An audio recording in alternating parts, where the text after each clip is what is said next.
Tinuro ng ating Panginoong Hesukristo na sa pagkakasal ay pinapagsasama ng Diyos ang lalaki at babae upang maging isang laman lamang sa paningin ng may kapal.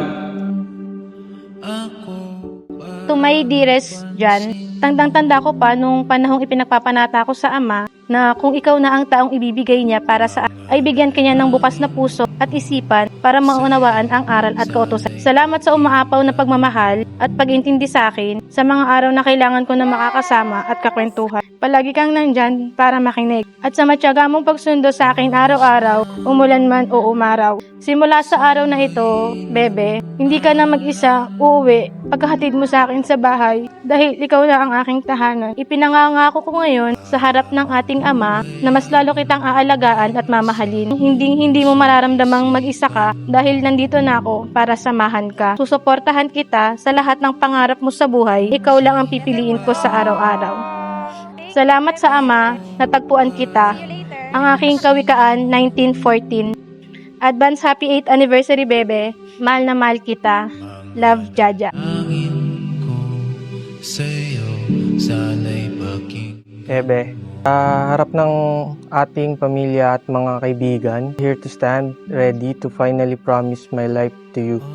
Nagsimula lahat sa isang chat May 29, 2017, 8 years ago, nung una tayong nakakilala. Hindi ko akalain na ang simpleng chat na yon ang magdadala sa akin sa pinakamasayang araw ng buhay ko. Marami man hadlang pero sabay natin yun hinarap. Ikaw ang nagpapakita sa akin kung gaano kaganda ang buhay. Pangako ko na aakayin kita sa bawat pagsubok. I will be strength you need and comfort you seek. I promise to keep choosing you every single day, to keep dating you, and never stop appreciating the incredible woman that you are. The most importantly, I promise you to love you with all my heart, sincerely and unconditionally, hanggang sa dulo ng ating hininga. You are the greatest gift I ever received. Hindi na ako takot sa forever because my forever starts with you today.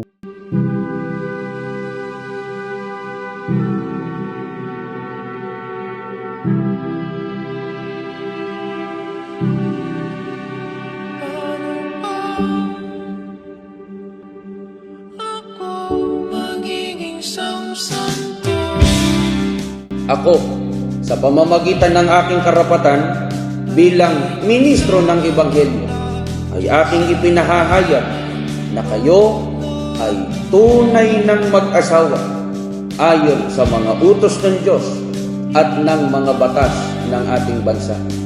Ang pinapagsama nga ng Diyos ay huwag papaghihiwalayin ng tao.